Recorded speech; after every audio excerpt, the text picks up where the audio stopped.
Hola, muy buenas tardes a todos. Muchas gracias por asistir a esta importante conferencia.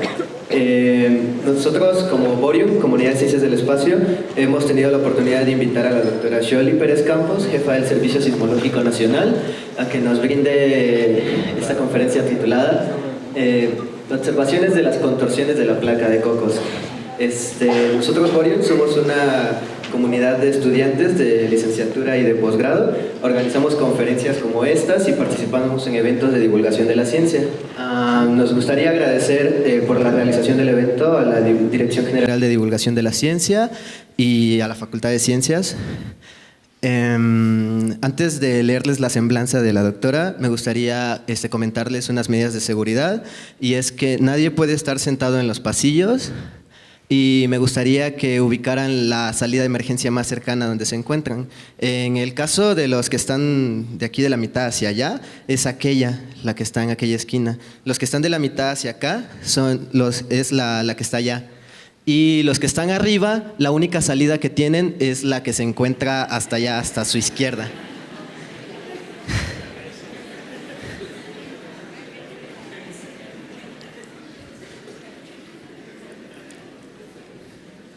Sí, bueno, la doctora Xioli Pérez Campos es egresada de la Facultad de Ingeniería de la UNAM, donde formó parte de la primera generación del programa de alto rendimiento académico y donde se tituló con mención honorífica como ingeniera geofísica.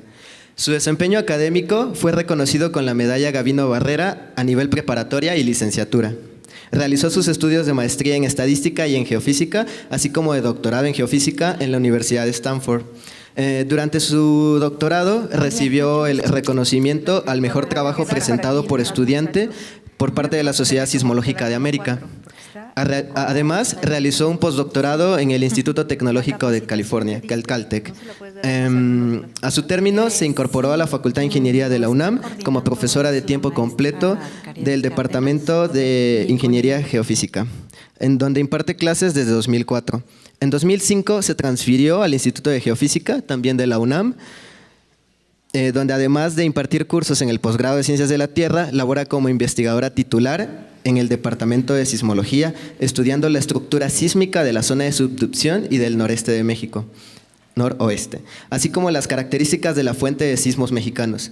Pertenece al Sistema Nacional de Investigadores, contando con el nivel 2. De 2008 a 2010 fungió como representante técnico de México ante la Organización para el Tratado de Prohibición Completa de Ensayos Nucleares de la ONU. Actualmente es presidenta de la Unión Geofísica Mexicana y jefa del Servicio Sismológico Nacional. Y bueno, dejando de lado el currículum, también me gustaría mencionar que la doctora Xioli es una persona con una enorme calidad humana y muy querida por todos los que la conocemos. Pues, sin más, me gustaría que le dieran un fuerte aplauso a la doctora.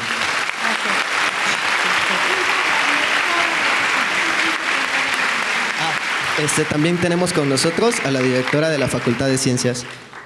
Sí, yo nada más le quiero dar la bienvenida, darles las gracias. Tenemos otro tanto de personas esperando entrar, ya les vamos a avisar cómo ver todo en streaming. Y si es necesario, a lo mejor le vamos a tener que pedir que vuelva a dar otra plática. Yo sé que no ha cesado de darlas. Para eso estamos. Pero sí es muy importante, yo les agradezco que estén aquí. Hay muchísimos mitos de qué es lo que pasó, muchísimas historias raras, y qué bueno que está aquí para explicarnos y que todos ustedes entiendan bien de qué se trata. ¿No se oye? Sí me oyeron, ¿verdad? Bueno, ya las dejo con ella, que es a la que vinieron a ver. Gracias. Gracias.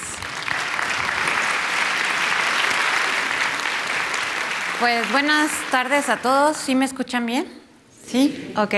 Primero que nada, muchas gracias a Borium. Me invitaron a dar esta plática en agosto, a principios de agosto. No es porque los sismos se puedan predecir, no se pueden predecir, no sabíamos qué iba a pasar. Y el título que le habíamos puesto a la plática es esta, Observaciones de las contorsiones de la placa de Cocos, porque es justamente a lo que me dedico. Como oyeron, me dedico a estudiar la estructura y en específico a estudiar la geometría de la placa de Cocos.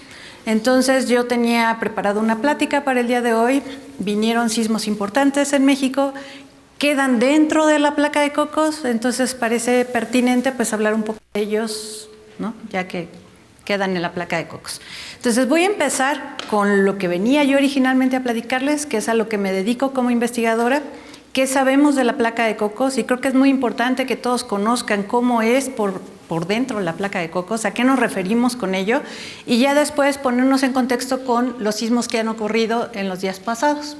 Entonces vamos a hablar un poquito de antecedentes y tal vez parezca muy básico, pero vamos a platicar desde qué es un sismo y por qué ocurre, qué son las placas tectónicas, dónde estamos en México.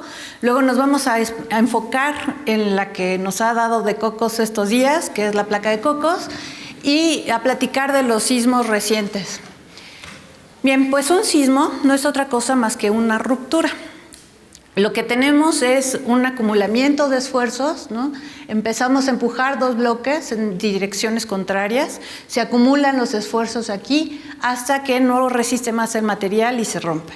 El ejemplo más clásico es traten de romper un lápiz, ¿no? Lo están doblando y se resiste hasta que no aguanta más y se rompe.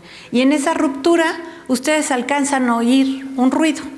¿Sí? Ese ruido lo alcanzan a escuchar porque al momento de romperlo se emiten ondas elásticas, ondas sonoras que viajan por este espacio que llamamos aire, por este medio que llamamos aire, y llegan hasta nuestros oídos. Nuestros oídos serían los sensores. Entonces lo mismo pasa en la Tierra. Cuando ocurre este rompimiento, se generan ondas elásticas, ondas sísmicas, las cuales viajan por el interior de la Tierra y llegan hasta donde nos encontramos nosotros, que seríamos unos de los sensores, o hasta donde tenemos sismómetros y detectan el movimiento del terreno o el movimiento del paso de esas ondas elásticas. Finalmente, pues ese rompimiento pues queda ahí de manera permanente y vuelve a iniciar el ciclo, vuelve a cargarse el sistema, a acumular esfuerzos, cuando no se aguanta más, entonces se rompe y así cíclicamente.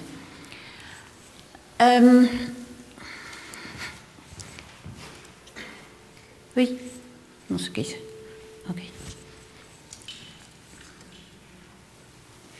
Ok. La computadora decidió abandonarnos.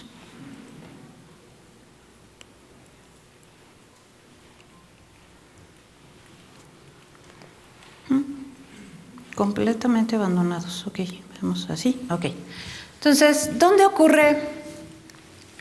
Los sismos no ocurren en la superficie, ocurren a profundidad.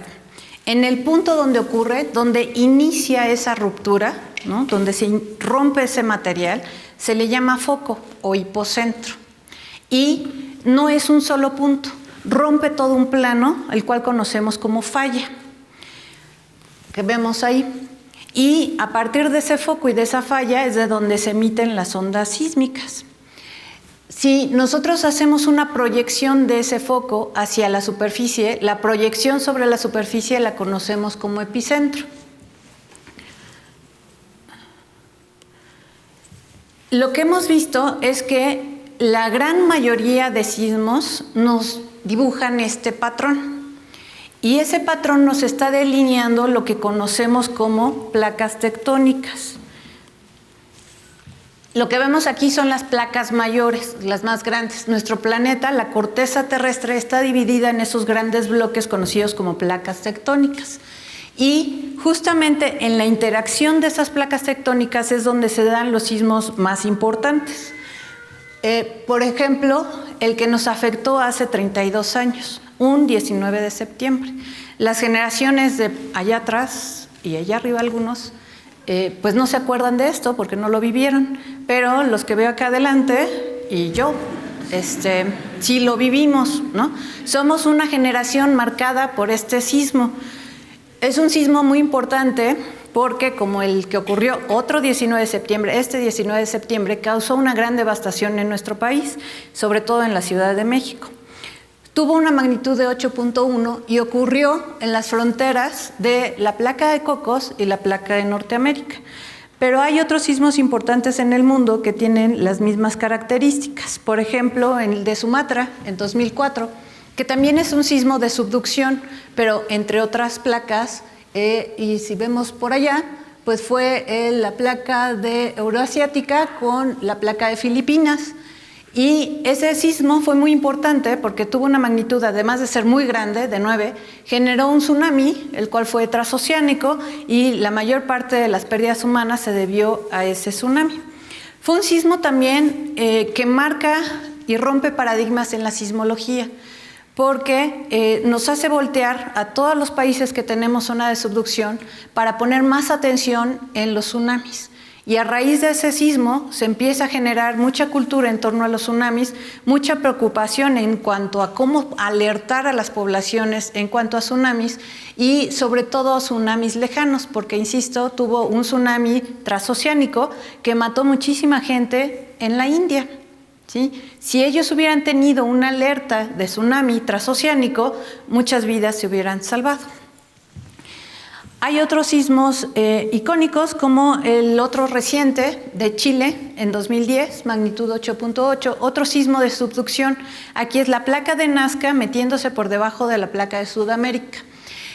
Y ese sismo es importante porque de pronto nos toca más cerca, en el continente, de una magnitud considerable y que nos hace voltear hacia nosotros mismos. Chile tiene un gran historial de sismos grandes. De hecho, es el país que ha registrado el sismo más grande en la historia, magnitud 9.5, ¿sí? en registro, también de subducción. Y otro sismo que rompe paradigmas es el sismo de Japón de 2011. Todos recordamos el famoso tsunami, la catástrofe con Fukushima, etcétera, pero para los sismólogos lo que ha sido importante es que es un sismo que rompe en la zona cercana a la trinchera, zona que se pensaba que no podía romperse. ¿Por qué?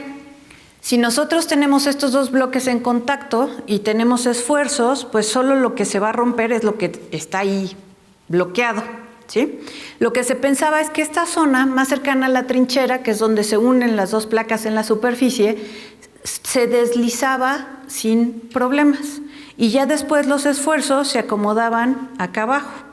Y entonces, si eso pasaba, esto no tenía capacidad de romperse, no tenía un comportamiento frágil, ¿sí? Tenía un comportamiento más bien dúctil y entonces fluía sin ningún problema.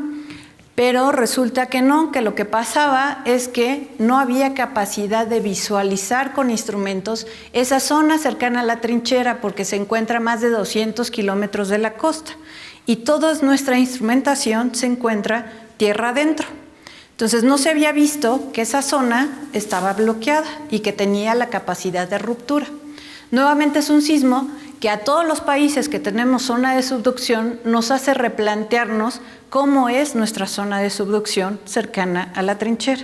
Viene a romper todos nuestros paradigmas de qué es lo que se puede esperar en nuestra región. Bien, entonces vámonos a nuestro vecindario, vámonos a nuestro país. México se encuentra en este contexto con esas 5 placas tectónicas. La más grande y donde nos encontramos la gran mayoría del país es la placa de Norteamérica. La otra es placa de Pacífico, donde se encuentra la península de Baja California, y entonces hemos oído estas historias de que Baja California se está separando, ¿no? Y que tarde o temprano Disneylandia va a quedar ahí cerca de La Paz o una cosa así, ¿no? Y lo cual tienen toda la razón del mundo. La península se está separando desde hace 12 millones de años, ¿sí? Desde hace 12 millones de años, los cabos estaban pegados a Mazatlán y les ha tomado 12 millones de años en llegar hasta donde está. Entonces, si se esperan un ratito, no necesitarán pasaporte ni visa, pero son millones de años, ¿sí? No se va a romper de un tirón, un jalón, un sismo de magnitud, ¿qué dicen? 10 o 12 o no sé qué números raros dicen. No se va a romper así. Lo está haciendo todos los días, se mueve, pero muy poquitito, ¿sí? Luego tenemos la placa de Rivera, que es la placa más joven, es la bebé, es bebé de Farallón, ¿no? Antes teníamos una gran placa, que era la placa de Farallón, esa se dividió y dio origen a Rivera y a Cocos. Y la más chiquita es Rivera, que se está metiendo por debajo de Jalisco y Colima. Y ese contacto de placas, ese resultado de esa interacción entre Rivera y Norteamérica, ha dado origen a uno de los sismos más grandes que hemos registrado en México. Uno de magnitud 8.2 en esa región, ¿sí? En las costas de Colima, Jalisco. Tenemos la placa del Caribe, acá al sur. Y esa le toca a los chiapanecos y la parte de Centroamérica estar sobre esa placa. Y la placa de cocos, que insisto, es hay una tienda, ¿no? No quiero hacer el comercial, pero saben de cuál estoy hablando, de petacas, ¿no? ¿Nunca han ido al centro? ¿Son muy jóvenes? Las de Miguel, ¿no? Ok, entonces los de mi generación para arriba entienden mi chiste. Los que no, dense una vuelta al centro buscando esa tienda de petacas, ¿no? El coco de todos los petaqueros. Ok, entonces nuestro coco es la placa de cocos, ¿sí? Esa placa de cocos que está interactuando con Norteamérica. Bien, ¿cómo interactúan las placas? Pues hay 3 tipos de interacción. Veíamos o vemos allí que la placa de Pacífico está en contacto con la de Rivera y de Cocos. Algo está pasando en esa interacción. Lo que está pasando es que las placas se están separando, pero no es que se separen ni quede un hoyo y podamos ir al centro de la Tierra. No, eso no pasa, ¿sí? Por más que Julio Verne quería llevarnos, no pasa. Lo que pasa es que ahí está saliendo material nuevo y formando piso oceánico nuevo, se está formando nuevo material, ¿sí? Y sigue creciendo nuestro piso oceánico y nuestras placas de coco y de pacíficos y se sigue moviendo lateralmente. Esa es la interacción entre esas placas. Tenemos otro tipo de interacción que es lateral, como lo que platicamos hace rato entre Pacífico y Norteamérica y que la península se está separando, sí, lo está haciendo de manera lateral. También Caribe con Norteamérica tienen un movimiento lateral. Y la otra, que es la que nos da más lata, que es la subducción, que quiere decir una placa se está metiendo por debajo de otra. ¿Por qué se meten? Bueno, pues porque las placas oceánicas son más densas, su material es más pesado que el material de las placas continentales. Entonces, ¿quién se va a hundir? Pues la placa más densa, ¿sí? Entonces, esa se mete por debajo de la placa de Norteamérica. Vamos a poner este videíto, a ver si se ve bien, para ver qué es lo que pasa, ¿sí? Entonces, ahí tenemos nuestra placa oceánica metiéndose por debajo de la placa continental. Hay una zona que dice zona asegurada, que es esa zona donde está bloqueada, que no se pueden separar, no se pueden mover. Vemos que hay una deformación en la placa superficial, ¿sí? Se sigue deformando hasta que, ¡pum!, viene el sismo. Eso es un sismo, ¿sí? Y entonces hay un regreso, estamos hablando de materiales elásticos también, que regresan a su forma original. Claro que no tan original, ¿no? Hay algo de daño, pero eso es lo que pasa. Y esto es cíclico.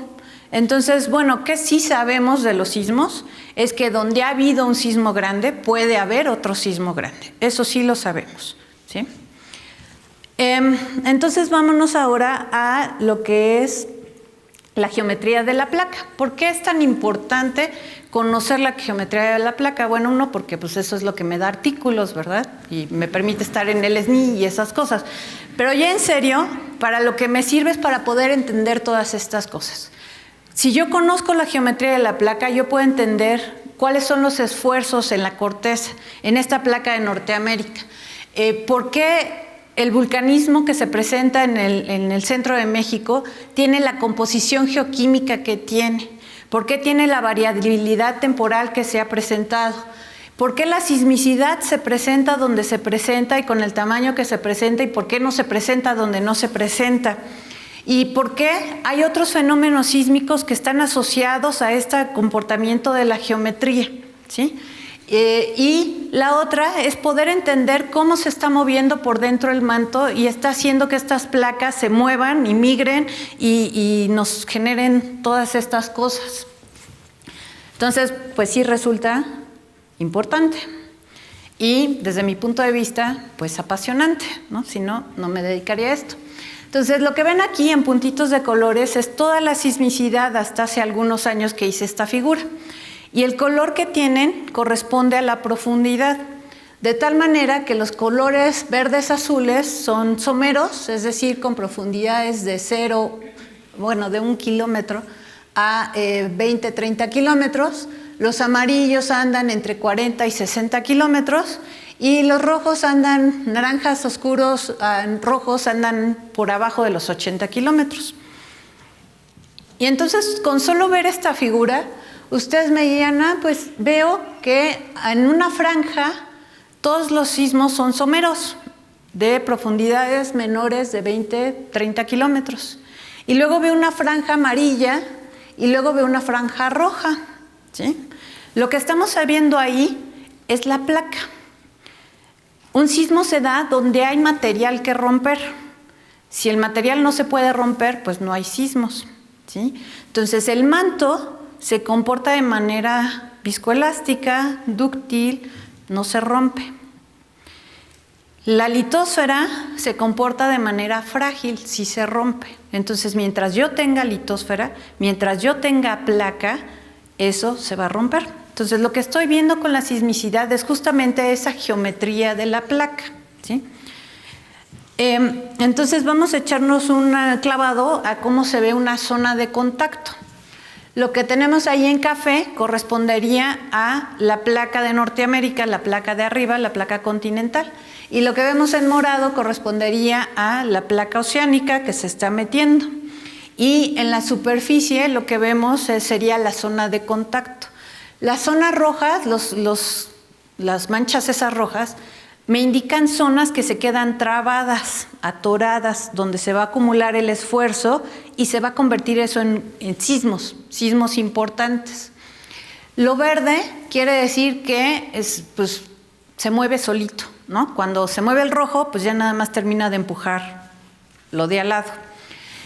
Lo rosa se comporta igual, más bien fluye de manera fácil, y lo que surge después del sismo del 2004 es esa zona azul donde antes se pensaba que fluía y ahora tiene el potencial de estar bloqueado, y si está bloqueado puede producir sismos que generan tsunamis importantes, ¿sí? Así está.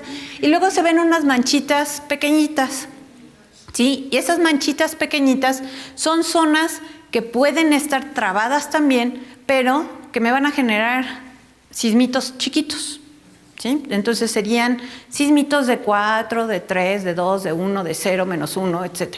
Sí, sí hay sismos de 0, menos 1, porque es una escala logarítmica. Entonces así se ve esa superficie. Ahora, si yo hago un corte y ahora veo de lado las placas, lo que veo ahí es una geometría no muy común en las placas, sino es una geometría que ahorita les voy a contar sobre el centro de México. Gracias. Perdón.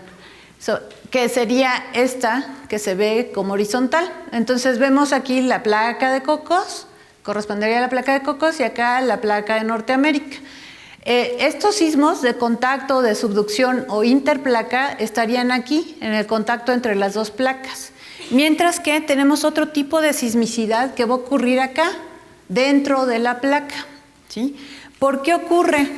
Pues imaginen que tienen el brazo aquí colgando, lo jalan, ¿no? ¿Y qué le va a pasar eventualmente? Aquí está atorado. Si este no lo muevo, aquí está atorado, y este lo sigo jalando, ¿qué le va a pasar a mi brazo? Crack, ¿no? Se va a romper. No se me va a caer, se va a romper aquí adentro, ¿sí? Se va a fisurar, se va a fracturar, como ustedes quieran, depende de qué tan fuerte haya estado el jalón. Eso le pasa a la placa, ¿sí? En su interior se va a romper porque esta placa está en esfuerzo, y aquí pues sería similar a lo que le está pasando al lápiz cuando lo doblo, ¿sí? Estoy haciéndole la flexión y generándole esfuerzos. Entonces, bueno, con eso, ya que sabemos cómo se ve por dentro la placa, ahora regresemos a cómo estudiamos nosotros esa geometría. Lo primero que nos parece obvio es con la sismicidad. Ya vimos que la sismicidad me está diciendo, me está delineando por dónde está pasando la placa. Entonces eso hicieron en el 95 Pardo y Suárez. Este es uno de los primeros trabajos que delinea esa geometría. Entonces vemos aquí la placa de Cocos metiéndose, la placa de Rivera metiéndose, y acá la placa de Norteamérica moviéndose en esta dirección. Y estas curvas de nivel nos están indicando dónde quedaría, de una interpretación basada en los hipocentros, en la sismicidad ahí observada, dónde quedaría el techo de la placa de Cocos, ¿sí? Serían esas curvas de nivel. Entonces me dirían que aquí la placa de Rivera pues se ve inclinada más o menos como unos 20 y tantos grados, que acá es una inclinación más suave y que acá en el sur otra vez tiene una inclinación un poquito más pronunciada, ¿sí? Entonces lo que vieron ellos es que la geometría de la placa de Cocos variaba de norte a sur. Y además había otra cosa muy curiosa, que era esto, que nuestros volcanes activos están alineados de esta manera, ¿sí? Dentro de la faja volcánica transmexicana, así se llama. En general, cuando estamos en una zona de subducción que está alineada con la costa del continente, los volcanes también están alineados con la costa del continente. Pero en este caso no están alineadas, nuestra costa viene para acá y la faja va para allá, ¿sí? Esta es la trinchera, que es donde se unen las dos placas y no es paralela a la faja volcánica. Entonces eso era una observación muy peculiar para México, hasta que se vio estas curvas de nivel. Resulta que corresponde la profundidad de la placa con la posición del vulcanismo, ¿sí? Los volcanes se dan cuando se tienen las condiciones de temperatura y presión para que se generen los fundidos en la placa y suba este magma y me genere volcanes en la superficie. No se dan aleatoriamente. Y todo esto corresponde a las profundidades en donde la placa, el material de la placa, se puede fundir y generar vulcanismo. Entonces, lo que se ha visto de esta faja volcánica transmexicana es que en la composición de los magmas ha variado con el tiempo, ha tenido una progresión lateral, pero también ha tenido una progresión hacia el norte, ¿sí? Y esto lo han explicado algunos autores con el cambio en la geometría de la placa. Entonces, la placa de Cocos originalmente era toda así parejita, y después, hace algunos millones de años, algo le pasó, lo cual todavía estamos tratando de entender, que se sube y se pone horizontal, y eso empuja el vulcanismo del sur hacia el norte, y ahorita la placa, que está así, en el centro, se está regresando para acá, y eso está empujando el vulcanismo hacia el sur, ¿no? Y además, también resulta que, recuerdan que hace rato les dije que Farallón era el papá y luego salió Rivera y Cocos. Cuando eso pasa, hubo rupturas en la placa que hacen que esta ruptura de Farallón se fue, ¿sí? Y esa ruptura hizo que hubiera una migración en la geoquímica de los magmas. Entonces, todo esto parece estar relacionado con esa geometría y la historia de la geometría de las placas. Entonces, como sismólogos, lo que queremos es delinear mejor esa geometría y entender y poderla correlacionar con las otras observaciones. Entonces, desde el 2003, 2004, empezamos con experimentos sísmicos, con muchas estaciones, muchos sismógrafos. El primero fue en el 2004. Son 100 estaciones sismológicas aquí, otro grupo hizo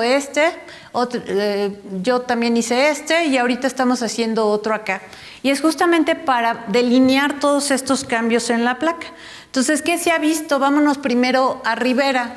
Aquí era una geometría con unos cuantos puntos, y lo que hicieron los investigadores allá con un proyecto que se llamó Mars, y no porque sea Marte, sino porque es Mapping the Rivera Subduction, ¿no? Entonces, mapeando la subducción de Rivera, lo que hicieron fue un trabajo de tomografía.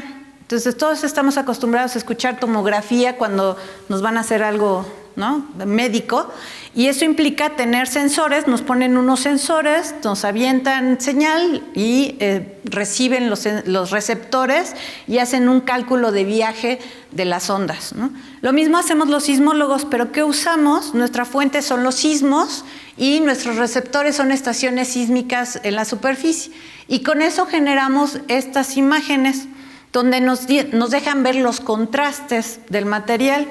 Y entonces cada una de estas imágenes corresponde a un corte hacia adentro, y ven estas manchas azules, las cuales corresponden a la placa. Entonces estamos realmente viendo a la placa ahí metida, ¿sí? Ese es Rivera, este es Cocos. Entonces vemos cómo Rivera tiene un ángulo más profundo, más inclinado que lo que tiene Cocos, y vemos que más o menos por aquí, después entre y hay una interrupción en esa mancha azul, y esa interrupción se refiere a la separación que hay entre las dos placas a profundidad.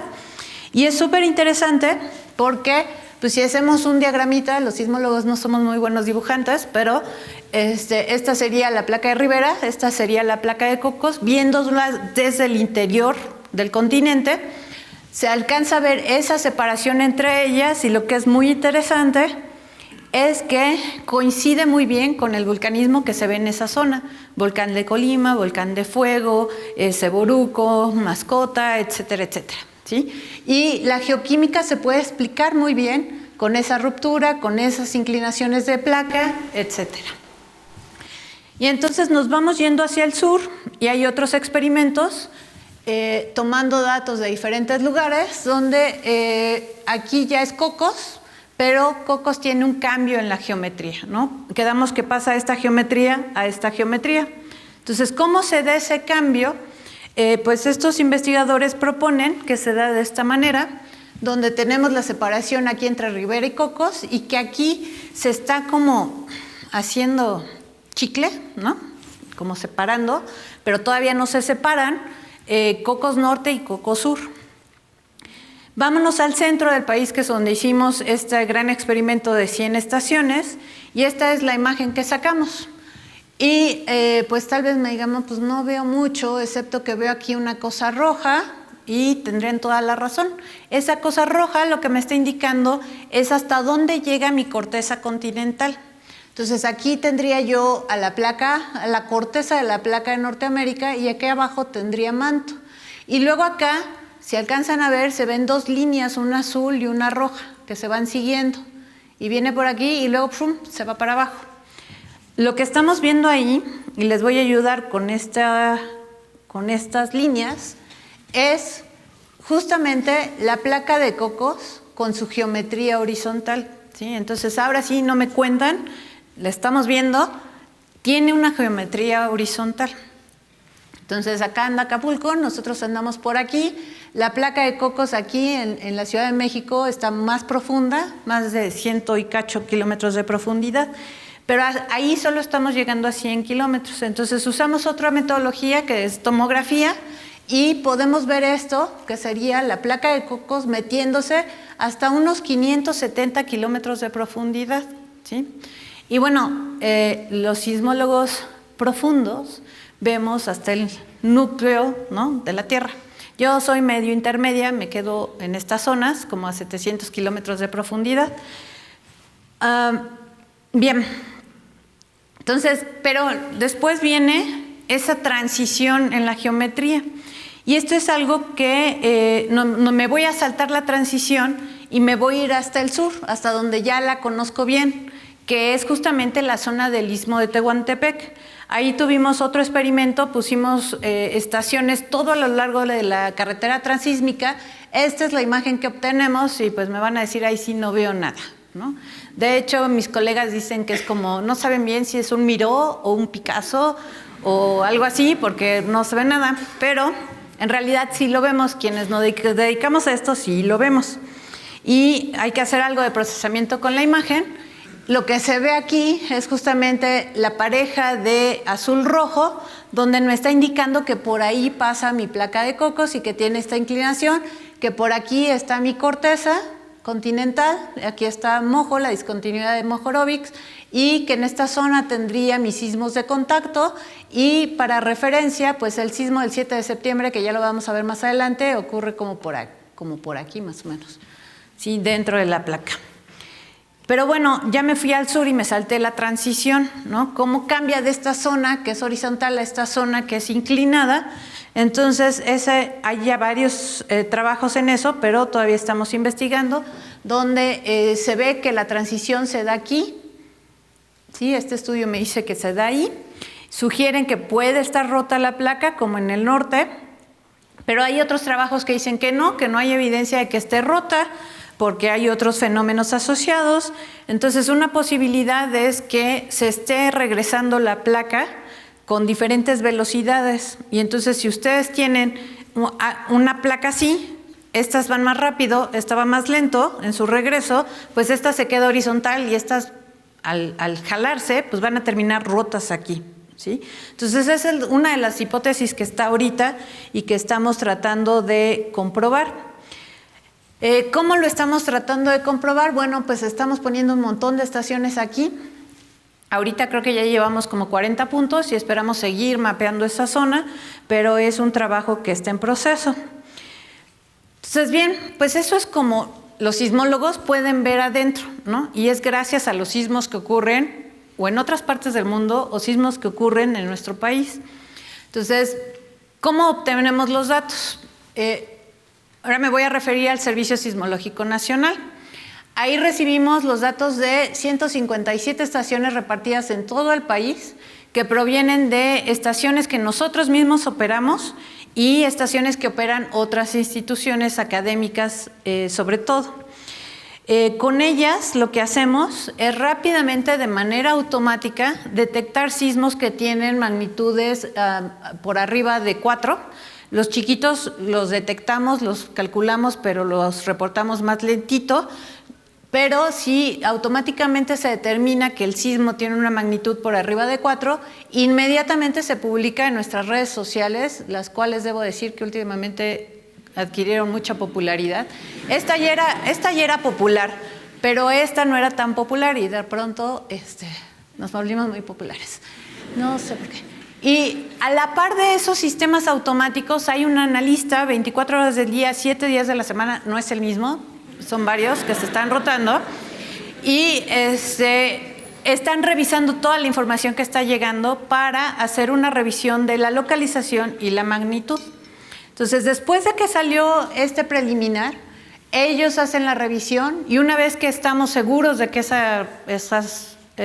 esos valores de localización y magnitud son los adecuados, lo publicamos, ¿sí? Vienen más revisiones. Se incorporan más datos de otras estaciones que a lo mejor en ese momento no se recibieron por algún problema de comunicación o porque la estación no tenía luz o porque se cortó el dato en ese momento, lo que sea. Vienen más revisiones. Esas ya no las publicamos a la población porque se mueve ya bien poquito el epicentro. Lo que ya no cambia es la magnitud. Esa ya es un valor muy robusto. Entonces viene y se hacen esas revisiones y se publican. En el 2016 se reportaron 15,460 sismos en el año. Y si ustedes revisan las estadísticas anuales del servicio, pues resulta que se reportaron más, ¿no? Que en 2015 fueron como 10,000 y cacho. Entonces, la pregunta lógica es, ¿está temblando más? ¿Sí? La respuesta es no. Lo que estamos haciendo año con año es añadir más estaciones. ¿Sí? Seguramente los que están afuera no nos pueden escuchar. ¿Sí? Entonces, es lo mismo. Si no estamos cerca de quien está hablando, pues a veces ni siquiera entendemos. A veces lo oímos, pero no entendemos. Y a veces ni nos enteramos nada. ¿Sí? Es lo mismo con los sismos. Necesitamos tener las estaciones cerca de donde está temblando para los sismos chiquitos. Para los sismos grandotes no, esos se ven re bien en todo el mundo, no hay problema, pero los chiquitos no, y hay muchísimo más chiquitos. La proporción es a 10. Si yo tengo un sismo de magnitud 5, tengo 10 de magnitud 4, tengo 100 de magnitud 3, tengo 1000 de magnitud 2, etcétera, ¿sí? Entonces, la cantidad de sismos chiquitos es bastante. ¿Cómo vamos este año? Pues hemos sido bastante productivos, ¿no? Se han añadido muy pocas estaciones este año, si no mal recuerdo solo han sido 2 que se han incorporado, pero ya llevamos hasta hace un ratito 15,547 sismos reportados. Es decir, ya llegamos a lo mismo que el año pasado y aquí sí está temblando más. ¿Por qué? Porque lo que tenemos es una secuencia de réplicas de un sismo importante. ¿Sí? Y son muchos sismos chiquitos en una zona donde tenemos muchas estaciones. Entonces sí, estamos viendo más sismicidad.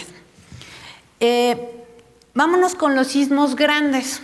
Este mapa lo que nos muestra son los sismos desde 1900 de magnitud de 6, al menos de 6. ¿Sí? En el mapa hay 302 sismos de magnitud al menos de 6. Eso quiere decir, son sismos que fueron percibidos en una región más o menos considerable, ¿sí? Pero, bueno, de esos, 218 fueron de magnitudes entre 6 y 7. 81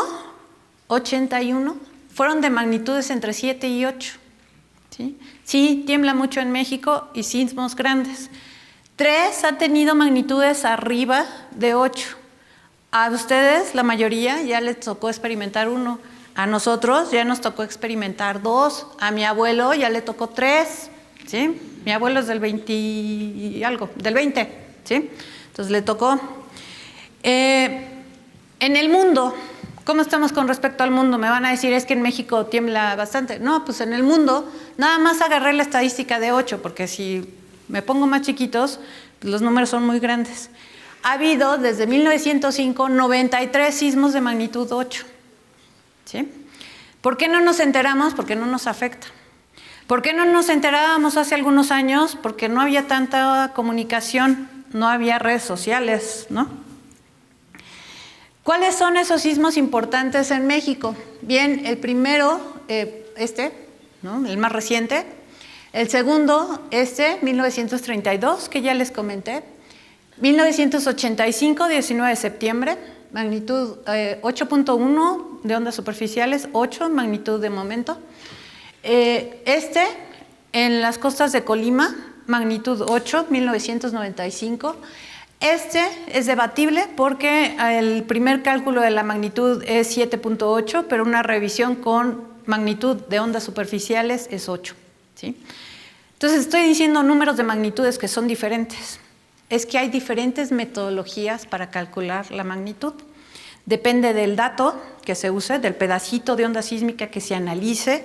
Depende si lo estoy haciendo con estaciones cercanas, estaciones lejanas, etcétera, etcétera, etcétera. Entonces, hay fácil 20 formas de calcular la magnitud y estas pueden darnos números diferentes. Y para el sismólogo es importante, si nos están dando números diferentes, me puede indicar algo sobre el comportamiento en la fuente, es decir, donde se originó el sismo.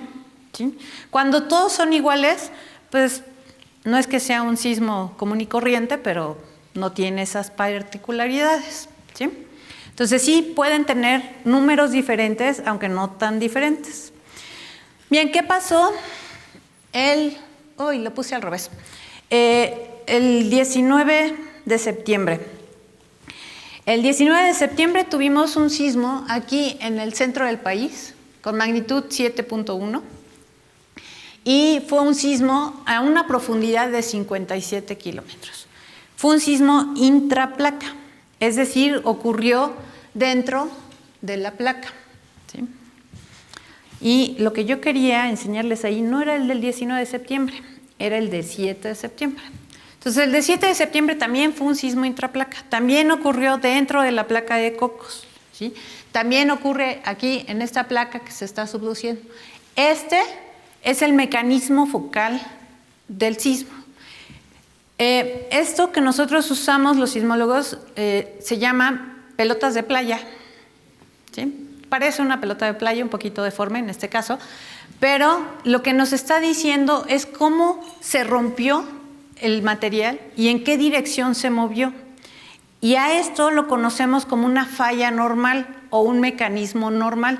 Y no es porque haya fallas anormales y sismos anormales y fallas normales, no. Se llaman así porque tengo dos bloques y uno baja y el otro sube y el que baja es el que está arriba, entonces eso es normal, ¿no? Lo que baja sube, lo de arriba baja. Pero hay otro mecanismo que hace lo contrario, que lo que está arriba sube, eso no suena muy normal, se llama inverso. Y eso es lo que ocurre con los sismos de contacto o de subducción, tienen un mecanismo inverso. Estos intraplaca, por lo general, tienen un mecanismo que llamamos normal. Bien, ese gran sismo de 8.2 que ocurre en las costas del Golfo de Tehuantepec sucede aquí. Y lo que vemos aquí, todos estos puntitos, son las réplicas son 4 días de réplicas y solamente eran 482 réplicas. De hecho, deben ser menos, deben ser cuando mucho 2 días de réplicas, ¿sí? Y son 482 réplicas localizables y cuya magnitud se pudo calcular.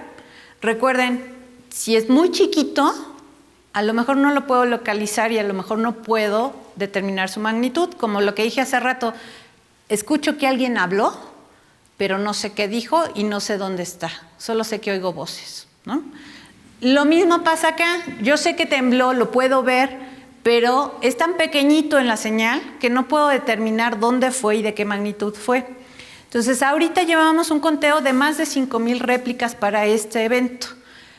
Muchas de ellas no se han podido localizar porque son muy pequeñitas. Estas, que son de los primeros días, iban en unas magnitudes entre 2.8 y 6.1, que había sido la más grande hasta ese momento. Lo que es muy interesante, como sismólogo, es esto, esta alineación, ¿sí? Las réplicas lo que hacen es, o se deben al reacomodo de los esfuerzos en la falla. Y entonces cuando nosotros mapeamos las réplicas, lo que estamos mapeando es justamente la falla, dónde se rompió, ese plano de falla. Entonces este está muy interesante porque nos está dando esa alineación y ese plano. Y hubo otra réplica más de 6.1, unos días después, el sábado pasado, ¿no? El 23 de septiembre, que también nos agarró así con todo el susto del mundo. Y también es otra réplica de ese sismo. Entonces llevamos 2 réplicas grandes de 6.1. Ese es el corte a profundidad, ¿sí? Ahora ya estamos acostumbrados a ver estos cortes después de este rato platicando. Entonces tengo la placa de Norteamérica, la placa de Cocos subduciendo. Lo que ven en negro es la sismicidad de fondo, es la sismicidad que ha ocurrido en esa zona hasta antes del gran sismo. Entonces sí, era una zona donde ya temblaba, ¿sí? Toda la costa del Pacífico es una zona donde ya tiembla. Ocurre del 7 de septiembre, vemos sus réplicas aquí en rojo, ocurre, y también estas otras en rojo, y el del 23 de septiembre que se ubica por acá. Bien, ahora sí, el que sí quería, el del 19 de septiembre, que ocurre acá en el centro, y ocurre a una distancia de 120 kilómetros de la Ciudad de México, pero a una distancia pues casi de 600 kilómetros de ¿sí? Los dos son sismos intraplaca, los dos ocurren dentro de la placa de Cocos, los dos ocurren a profundidades aproximadas de 57, 58 kilómetros por ahí, ¿sí? Son profundidades muy parecidas, pero no tienen ninguna relación, ¿sí? Y no es que queramos decir no tienen relación y punto, no. Hay grupos de sismólogos estudiando si hay relación o no entre ellos. ¿Cómo? Cuando sucede hay un cambio de esfuerzos en toda la región y entonces puede favorecer la ocurrencia de fallas o la puede desfavorecer, ¿sí? Si yo empujo para allá, pues no, ustedes se van a mover en este sentido, no se van a mover en este sentido, ¿sí? Entonces yo estaré favoreciendo todo lo que se mueve en este sentido, pero desfavoreciendo lo que se mueve en este sentido. Entonces ese es el tipo de análisis que se hace y que se están haciendo. Y hasta ahorita lo que se ha visto es que estos dos no tienen nada que ver. También hay otro tipo de mecanismos para relacionar sismos que ocurren muy cercanos en el tiempo. Y es más bien un disparo dinámico, ¿sí? Pero eso ocurre muy rápido después de este sismo grande. Ocurre 12 días después. Dinámicamente ya no es posible, ¿sí? Entonces, hasta ahorita, todos los análisis que se han hecho apuntan a que estos dos son eventos independientes y que fue una mera casualidad y peor casualidad que haya ocurrido el 19 de septiembre, ¿no? O sea, además. Bien, ese es el mecanismo. Y así es como se ven. Esta es la placa de Cocos vista por dentro. Esta es una figura que me pasó el doctor Leonardo Ramírez. Él está trabajando en la modelación justamente del sismo del 19 de septiembre. Y lo que vemos aquí ubicaríamos el sismo del 85 sobre la superficie de la placa. Dentro de la placa sería el del 19 de septiembre del 2017 y acá en el sur, dentro de la placa, del 7 de septiembre de este año. Entonces, esos son mis garabatos, ¿no? Haciendo 2 cortes diferentes a esa imagen que teníamos. Si hacemos el corte en el centro, veríamos los 2 sismos, el del 85, el de 2017, interplaca en el contacto, intraplaca dentro de la placa.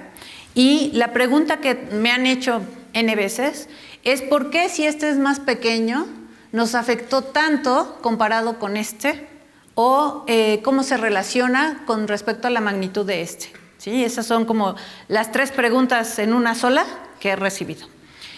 La primera es si efectivamente del 2017 fue menor, magnitud 7.1, con respecto a magnitud 8.2 o con respecto a magnitud 8.1.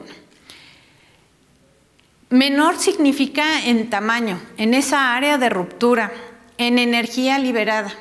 En energía liberada, 2017, magnitud 7.1, es 32 veces más pequeño que de magnitud 8.1 u 8 y 50 veces más pequeño que el de las costas del Golfo de Tehuantepec, ¿sí? ¿Por qué nos afecta tanto? Pues porque está solo 120 kilómetros de distancia, a 400 y casi a 700, ¿sí? Entonces, lo que nos afecta es la intensidad. Nos afecta que estamos muy cerca de la fuente y nos afecta que estamos en una ciudad que fue construida en un antiguo lago y donde se amplifican espantosamente las ondas sísmicas a su paso, ¿sí? Bien, han tenido comportamientos bien diferentes. O sea, no solo es el tamaño, sino el número de réplicas. Por un lado, el del 19 de septiembre, que tuvo 39 réplicas observables, ¿sí? Muchas de ellas son tan chiquitas nuevamente que no las podemos localizar y calcular. Solo 12 de ellas se han reportado con localización y magnitud. Y la más grande ha tenido una magnitud de 4. Y parece ser un comportamiento muy común para los sismos que han sido intraplacas en esa región. Así se han comportado. Mientras que parecido o un primo ahí cercano, ¿no? En el 99, el sismo de Tehuacán, 15 de junio, tuvo una magnitud de 7, poquito más chiquito, pero algo. Y solo se reportaron 13 réplicas en un mes y la mayor tuvo una magnitud de 4, ¿sí? Perdón, 4.5. Hubo 3 con magnitudes arriba de 4. El sismo del 7 de septiembre es otra historia completamente diferente. Llevamos más de 5,000 réplicas, como decía. Las mayores son las de 6.1. Y una de las preguntas que también he recibido bastante es ¿esto normal? No desde el punto de vista de mecanismo normal, sino comportamiento de réplicas ¿es atípico o es común? ¿Sí? Y pues uno, como sismólogo, está acostumbrado a ver estos sismos intraplaca, pero no tan grandes, generalmente son más pequeños, de magnitudes 7 o por ahí, con muy pocas réplicas, pero lleva muchísimas réplicas. Lo que vemos ahí es la estadística del número de réplicas según el tamaño. Llevamos 170 réplicas con magnitudes arriba de 4.5, es decir, se están sintiendo ya en la zona epicentral. Esto es el número de réplicas reportadas por día. Vemos que ya está disminuyendo, como es el comportamiento de las réplicas, va a disminuir con el tiempo, pero que de pronto tuvo un repunte, y ese repunte es porque tuvimos una réplica grande, un 6.1, y ese mismo pues tiene sus propios hijitos, ¿no? Tiene sus réplicas. Entonces hay un repunte otra vez y vuelve a bajar. Pero ¿esto es atípico o se ha presentado en otros lados? Bueno, pues estuve buscando y me encontré con este sismo, que todavía tengo que verlo mejor porque el mecanismo no parece el mismo, pero en profundidad pues es similar, 60 kilómetros de profundidad. Magnitud es similar, magnitud 8. Y aún a 28 días después del sismo, ese evento había registrado 105 réplicas, pues más o menos lo que nosotros llevamos, ¿sí? No comparo réplicas más pequeñas porque no sé la capacidad de detección que se tenga en la zona. Entonces puede ser que no tengan muchas estaciones y por eso no están viendo réplicas tan chiquitas. Pero ya un 4.5 ya es más fácil verlo más lejos. 2 réplicas fueron de magnitud 6, que suena como muy parecida a la historia de lo que fue nuestro sismo del 7 de septiembre. Entonces, la respuesta es no, no es atípico. Se ha presentado en otras partes del mundo. Pero bueno, ya tengo que parar. Hoy en día tenemos mucha instrumentación. Gracias a ella podemos conocer el interior de la Tierra, podemos entender mejor y delinear mejor esta geometría. Y esta geometría es importante porque nos va a poder explicar muchos fenómenos que estamos viendo, la sismicidad misma, la composición volcánica, los otros fenómenos sísmicos de los cuales no les platiqué ahorita, pero que existen y que estamos estudiando. Y bueno, pues ¿qué sería de mí si no dijera que nos hace falta por hacer, verdad? Necesitamos hacer muchos análisis más experimentos, nos hacen falta estudiar otras zonas. Estos experimentos han sido a lo largo de líneas, ¿sí? O en zonas muy específicas. No está mapeado toda la placa, entonces necesitamos mapear toda la placa. Y bueno, con estos sismos recientes vienen preguntas. A mí me empieza a surgir una pregunta fundamental. ¿Por qué si estos 2 sismos son intraplaca con profundidades similares, se están comportando tan diferente? ¿Es solo su tamaño? Porque uno es muy grandote y el otro no tanto. ¿O tiene relación con la geometría de la placa? ¿Sí? Y si tiene relación con la geometría de la placa, ya justifiqué toda mi investigación. Y si no, pues también quiero entenderlo, ¿sí? Y poder dar una explicación por qué esos comportamientos son diferentes. ¿Es solo el tamaño o hay otros factores involucrados, ¿no? Y como siempre digo al final de mis pláticas, pues no se pierdan el próximo episodio porque hay que estudiar más. Y gracias.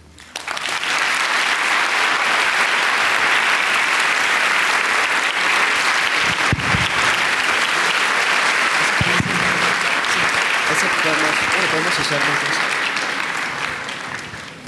bueno, vamos a pasar a una ronda de preguntas.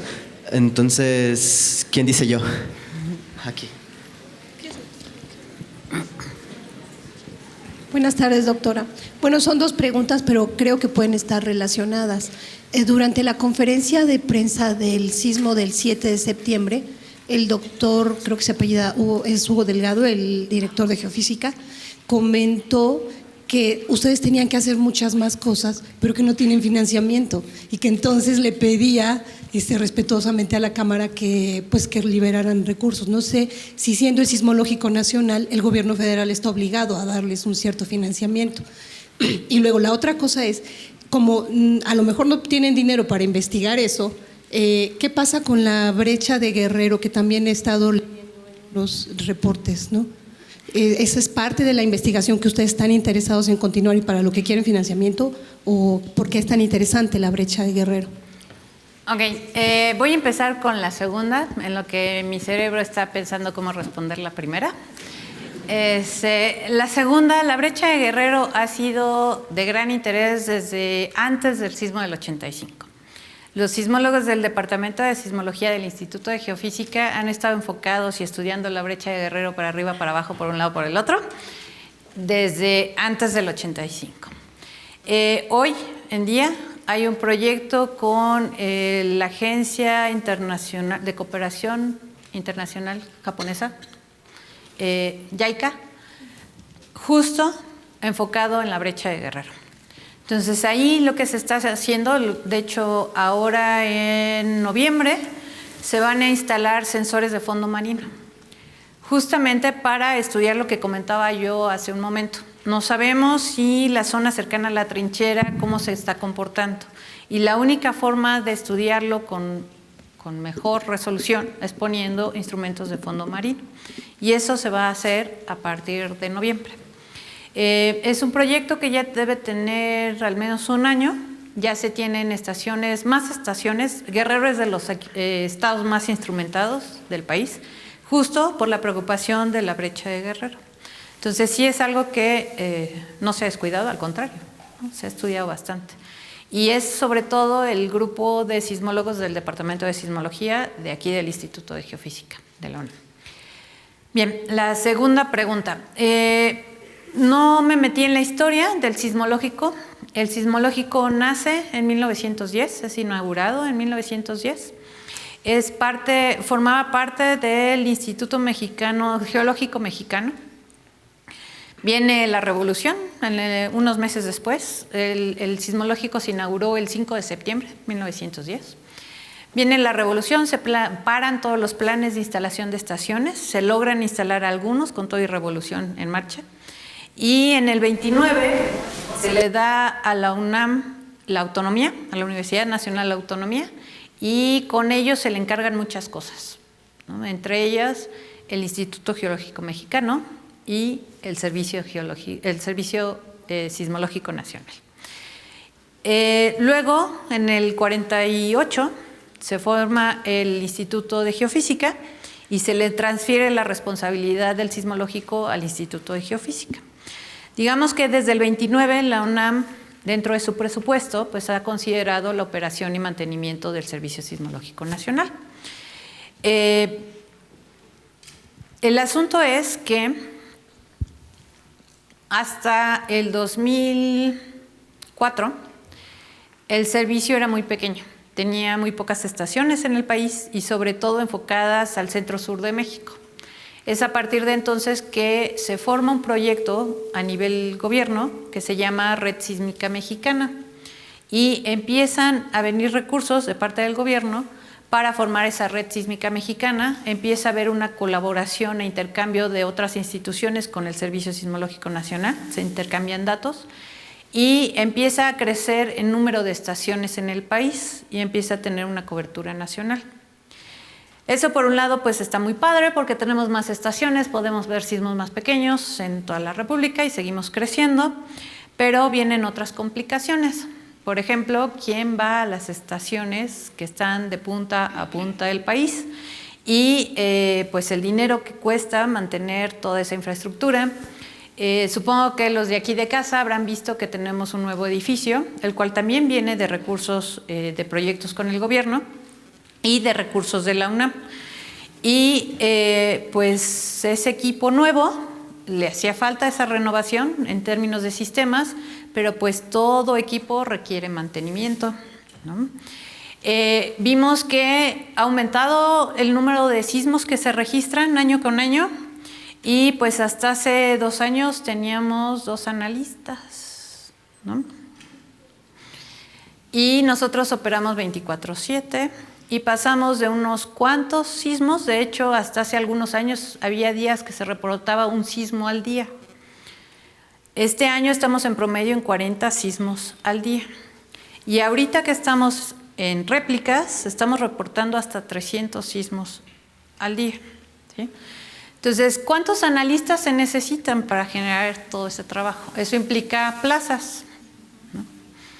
Entonces, sí llega un momento en el que la pregunta es ¿hasta dónde la UNAM va a ser capaz de sostener este crecimiento que queremos y necesitamos crecer más? A nivel nacional les mostraba yo el mapa de estaciones. Entonces hay estaciones donde todavía hay huecos y si ocurre un sismo pequeño no lo podemos registrar. Afortunadamente el gobierno escuchó esto hace unos años y se preocupó y nos dijo, díganos qué se necesita, ¿sí? Entonces, bueno, lo primero que se necesita son los fierros, es poner las estaciones. Bien, eso ya viene, ¿sí? El proyecto ya está, ya se arrancó. Pronto llenaremos de estaciones el país, no tantas, pero sí suficientes como para decir que tenemos una buena cobertura. ¿Pero qué va a implicar eso? Los analistas me ven con una cara de terror, ¿no? Porque, decía yo, por cada sismo de 4 hay 10 de 3, y si ahora tengo la capacidad de detectarlos, pues el trabajo no aumenta linealmente, ¿sí? Entonces, eso es un problema. Los técnicos de campo también me ven con terror, porque pues si antes tenían que salir y pasan 2/3 partes del año fuera de sus casas, pues imaginen ahora, ¿sí? Entonces, el asunto es, sí se van a requerir muchos recursos y personal para sostener ese crecimiento. La UNAM estoy segura que hará un gran esfuerzo y ahorita sí hay la conciencia en el gobierno para hacerlo. Bueno, ¿tenemos otra pregunta? Sí, son dos preguntas regresando al tema. Una es el del 7, parece que estar en la esquinita de la placa de Caribe también. Esa no tiene nada que ver. Esa es la primera pregunta. Y la segunda es si el calentamiento global tiene que ver con la velocidad de desplazamiento de las placas. Bien, la primera pregunta, en realidad, la figura que viene ahí en la presentación sobre el límite de la placa del Caribe, pues estaba con puntitos porque en realidad no sabemos dónde está. ¿Sí? Hay mucho debate científico todavía de por dónde está pasando ese límite de placas. Entonces podría ser que donde se rompió en proyección a superficie realmente estamos cerca de ese límite entre Norteamérica y Caribe.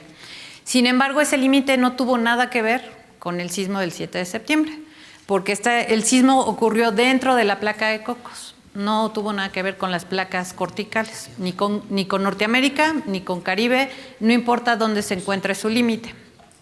¿Sí? Luego, con respecto al cambio climático, el cambio climático, superficie para arriba, no nos afecta a profundidad.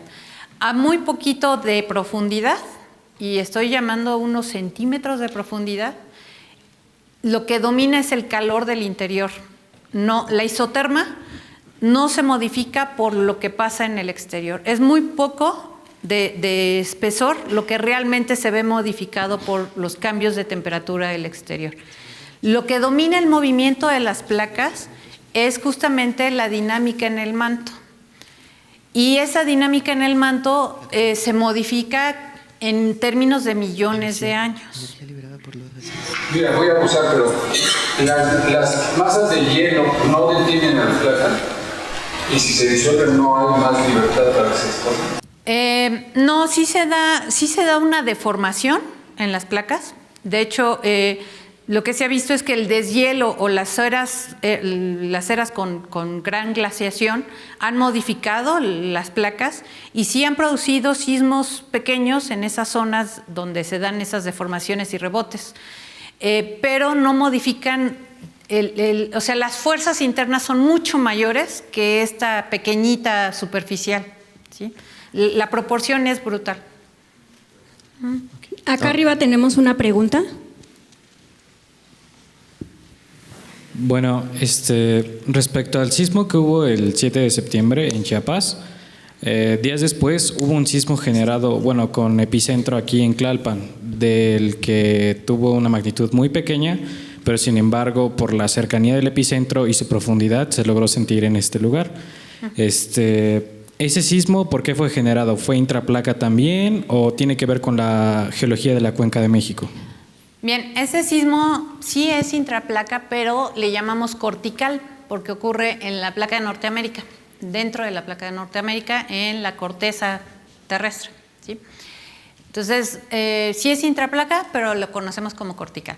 Se da porque en todo lo que es la cuenca, alrededor de la cuenca, tenemos fallas que se están moviendo también, y que a veces falta un pequeño empujoncito para que éstas se muevan. Son fallas pequeñas, por lo tanto generan sismos pequeños, que hemos llegado a tener de magnitudes hasta 4 en la zona del Valle de México.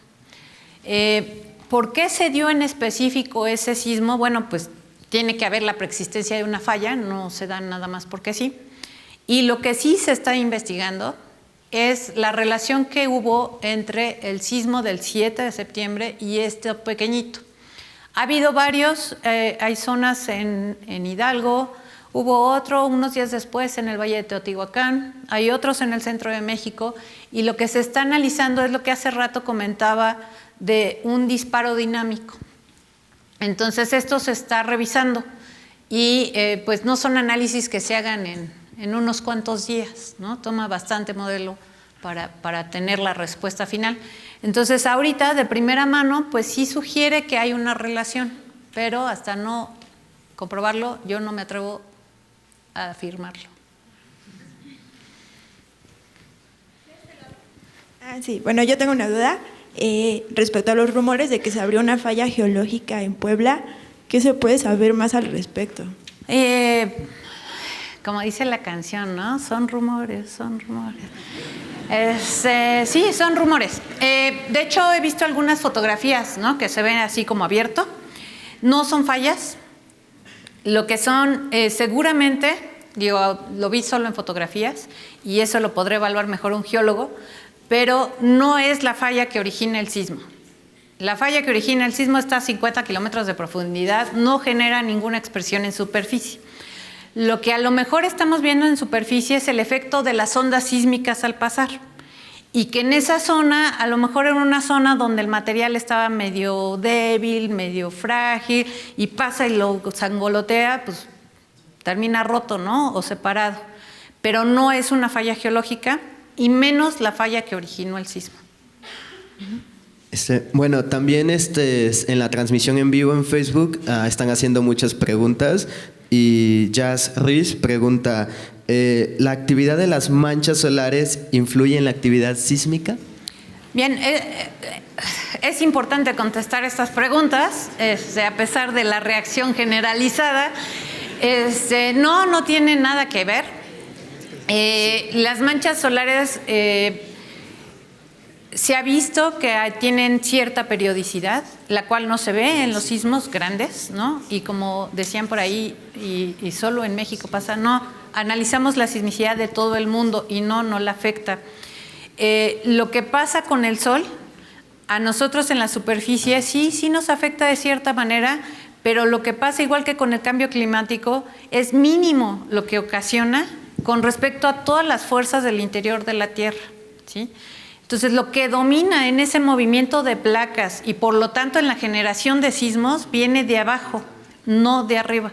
Ningún fenómeno de la superficie, entiéndase cambio climático, tormentas, huracanes, tormentas solares, manchas solares, alineación de los astros, la presencia de la luna, el eclipse, nada de eso afecta a la sismicidad, ¿sí? Menos de los sismos grandes. Doctora, muchísimas felicidades por su conferencia. Gracias. Son dos preguntas fundamentalmente las que tengo que hacer. La primera es con respecto a, se ha comentado acerca del fenómeno lumínico que hay en sismos. Se puede apreciar por las noches, algunos fotonazos, diríamos vulgarmente, en el cielo, que posiblemente, yo escuché por ahí que se deba a cargas eléctricas debido al rozamiento de la superficie del suelo, ¿no? Durante el sismo. Esa sería la primera pregunta, si es que esto ya hay alguna explicación o tiene algo que ver estos fenómenos lumínicos en el cielo con el sismo propiamente. Y la segunda también sobre si hay alguna probabilidad de que esté conectado, de que sean causa y efecto lo que está pasando con el Popocatépetl y precisamente el sismo que acabamos de vivir. Gracias. Ok, con respecto a las luces, primero. Este es un fenómeno que no se ha visto en todos los sismos, que se ha reportado en algunos. Para algunos de ellos se ha propuesto una hipótesis que tiene que ver con una ionización que se da cuando hay una fricción en las rocas, ¿sí? Para el que vivimos el 7 de septiembre en la Ciudad de México, yo me permito poner esta hipótesis en duda. Personalmente me tocó ver un transformador volar. Estamos en una ciudad con muchos transformadores. Estábamos en una noche lluviosa, con mucha nubosidad, la cual pues sí pudo haberse ionizado, pero más que nada por estas descargas eléctricas de estos fenómenos más humanos que de la Tierra. Pero desconozco realmente el fenómeno, no soy experta en ese tema, no podría yo explicarlo, entonces no puedo descartarlo. Personalmente lo que viví sí fue un transformador, ¿no? Pero lo otro no lo puedo descartar porque no es mi forma, ¿sí? Y la otra, se me fue, perdón, el volcán, ya, para algunos volcanes, en algunos sismos grandes, sí se ha visto una un incremento en la actividad volcánica. Hasta el día de ayer, antier, el Popo estaba en su actividad normal. La actividad normal que ha tenido por meses, años, desde el 94. No había ninguna variación, ¿sí? Ayer, hoy en la mañana, perdón, pero ya no sé en qué día vivo, hubo una explosión, pero tampoco se ve anómala. O sea, no se ve que haya habido un incremento como lo hubo, porque sí lo hubo en el 99. En el 99 mencionaba yo el sismo del 15 de junio de 1999, con epicentro cercano a Tehuacán, Puebla, y ese sí despertó un poquito más al volcán, sí hubo un incremento en su actividad. En hasta ahorita no se ve una modificación, es más los rumores que la realidad. Y nada más para que quede el registro, para estos temas consulten el CENAPRED, Centro Nacional de Prevención de Desastres. Ellos hacen un monitoreo muy cercano, 24/7, del volcán. Buenas tardes, profesora. En uno de sus artículos habla acerca del bajo acoplamiento y de la ausencia de terremotos en la sección horizontal, justo debajo de la zona sur de la Ciudad de México. Entonces me gustaría saber si el terremoto del 19 de septiembre fue en esta zona, dentro de esa zona, o a qué se refiere con la ausencia de terremotos. A ver, vamos a poner ¿no? Con la ausencia de terremotos me refiero a la zona donde está horizontal, exactamente, ¿sí? Y nosotros estamos ubicando más o menos el del 19 de septiembre en donde se da el doblez, no en la zona plana, sino ya en la zona doblada. Y perdón, es que está sonando y es de la oficina, yo espero que no sea nada grave. Y entonces en la zona plana no se ven ni sismos intraplaca ni sismos de contacto, ¿sí? Lo que sí está ocurriendo en esa zona plana es lo que no les conté, pero pues ya voy a hablar de ello. Lo que está ocurriendo se llaman sismos silenciosos. Son deslizamientos que uno los puede caracterizar como sismos, porque hay un deslizamiento a lo largo de una falla, ¿no?, de ese contacto entre las dos placas, pero un sismo, como lo conocemos, ocurre en unos cuantos segundos. La otra pregunta clásica, ¿cuánto dura un sismo? ¿No? Bueno, desde el punto de vista del sismólogo, el sismo del 7 de septiembre duró como unos 30, 40 segundos. Eso es lo que le toma a la falla romperse y desplazarse, ¿sí? Eso es un sismo normal, de ese tamaño, común, corriente. Para el del 19 de septiembre le tomó como unos 20 segundos. Gracias. Le tomó como unos 20 segundos para ¿sí? En cambio, los que ocurren aquí, en esta zona plana, se llaman silenciosos porque tardan 6 meses. ¿Sí?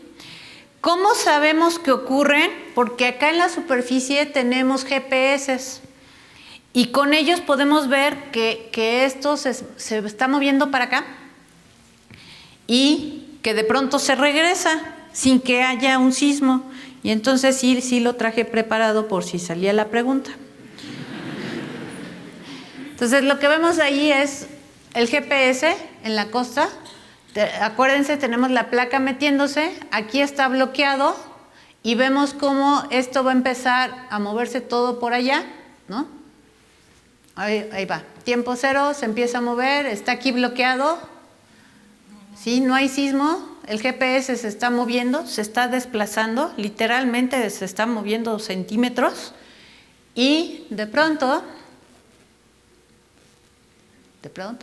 no sabemos cuándo, como un sismo, ¿no? Viene el terremoto y el GPS regresa, ¿sí? Y entonces eso se ha visto en esa zona plana con datos de GPS. Sí, venía yo preparada, ¿no?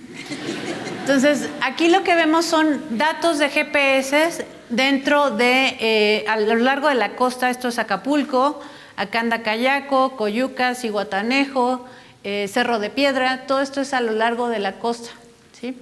Y lo que vemos es eso, el GPS va en una dirección y de pronto regresa.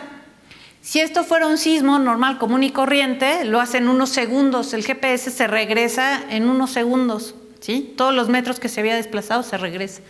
Pero acá lo hace, perdón, los centímetros que se habían desplazado. Esto lo hace en 6 meses, ¿sí? Y se ve igualito que si fuera un sismo en un área muy grande, pero con un desplazamiento muy pequeñito. Eso es lo que está ocurriendo en esa zona horizontal.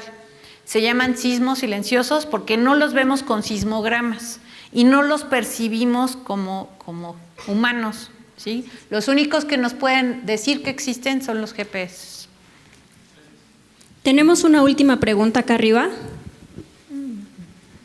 Hola, oye, a mí me gustaría que ahondaras un poquito sobre este rollo de oscilatorio, trepidatorio y magnitud, que parece ser que no, o sea, no sé si estas magnitudes que tú manejas no parecen reflejar lo que sentimos nosotros por acá arriba cuando suceden. Bien, entonces oscilatorio y trepidatorio se refieren al movimiento que sentimos, que percibimos, ¿no? Es un término que surgió a principios del siglo XX para describir el movimiento que se percibía, pero en realidad lo que tenemos son ondas sísmicas, ¿sí? Y las ondas sísmicas pues tenemos de 2 tipos, ondas de cuerpo, ondas superficiales. Las ondas de cuerpo tenemos ondas P, ondas S, ondas superficiales tenemos ondas Love, ondas Rayleigh. Entonces en todos los sismos, chiquitos, medianos, grandotes, hay esos tipos de onda.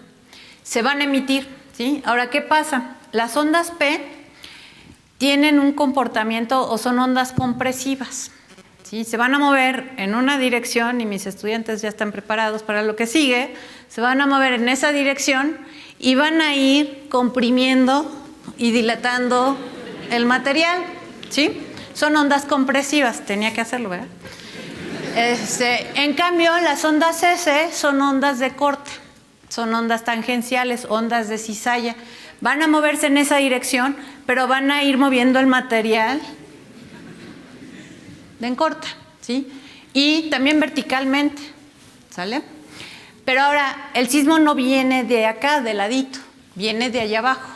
Entonces, si me llega una onda P, que fue compresiva, ¿cómo la siento? ¿Sí? Si me llega una onda S, que fue de corte, ¿sí? La siento oscilatoria. Ahora, si tengo una onda Rayleigh, esas sí viajan por la superficie. Y lo que me van a describir es un movimiento elíptico retrógrado. Me describen una elipse y regresan, ¿sí? Conforme van avanzando. Entonces, ¿qué siento?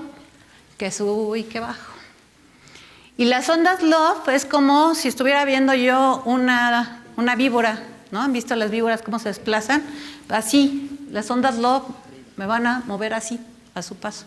Entonces, cuando la gente dice, es que yo lo sentí oscilatorio, y el de al lado dice, no, yo lo sentí trepidatorio, y el otro los ve y dice, ay, pues yo lo sentí de los dos, en realidad se refiere a qué momento y qué onda fue la que sintieron. Pero el movimiento es en 3 direcciones, ¿sí? Entonces, para arriba, para abajo, derecha, izquierda, vertical, ¿sale? Y luego, la otra, magnitud. Ok, son 2 conceptos bien diferentes, magnitud e intensidad. No son sinónimos, aunque no nos guste decir 10 veces magnitud, no podemos usar intensidad, porque significan 2 cosas diferentes.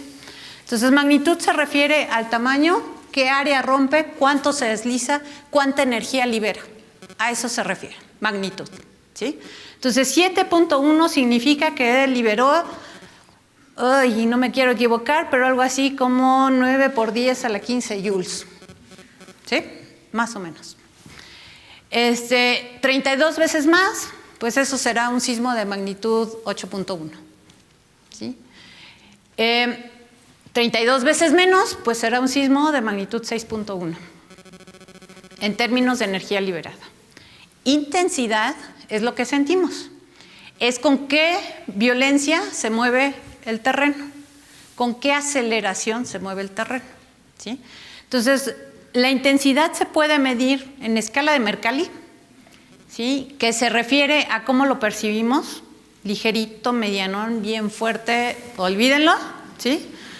O lo puedo hacer instrumentalmente y pongo un acelerógrafo y veo cuánto fue la aceleración que se registró. Entonces vámonos al sismo del 19 de septiembre original y bis, ¿no?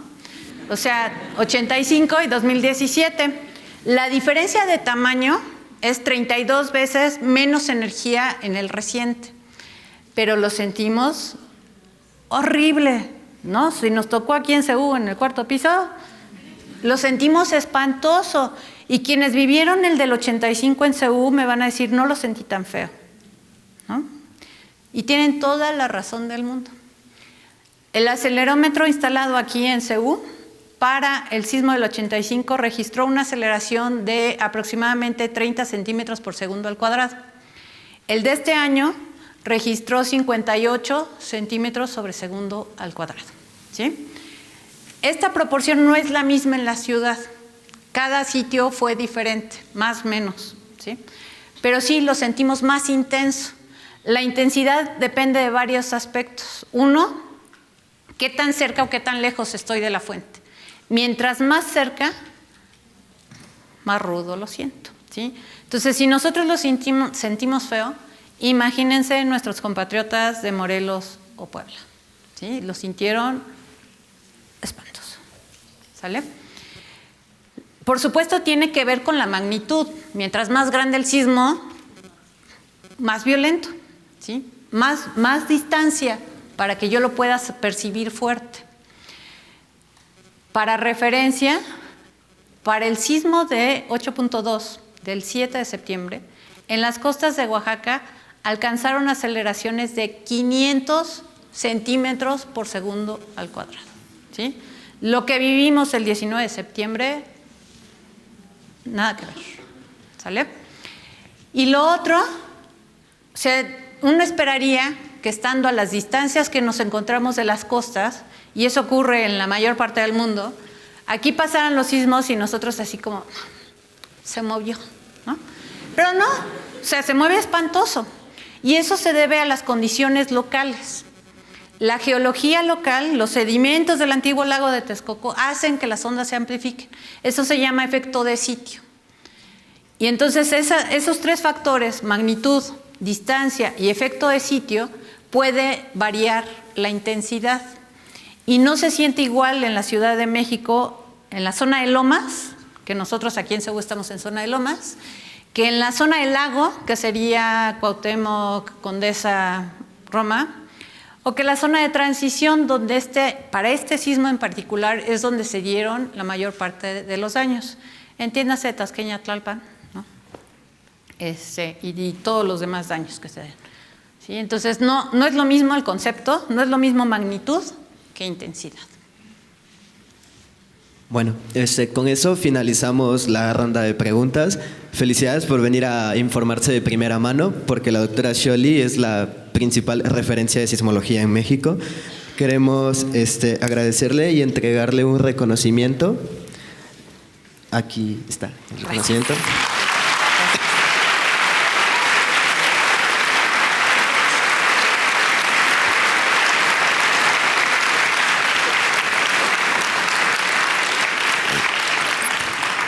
Y pues la conferencia estará en nuestras redes sociales de Borium y los queremos invitar a la próxima conferencia dentro de un mes. Va a ser en el auditorio Moschinsky del Instituto de Ciencias Nucleares. Va a estar la escritora Marta Riva Palacio hablando sobre la literatura en las ciencias espaciales. Esperamos también puedan asistir. Sí caben menos. Sí, caben menos. Bueno, muchas gracias a todos y que tengan una excelente tarde.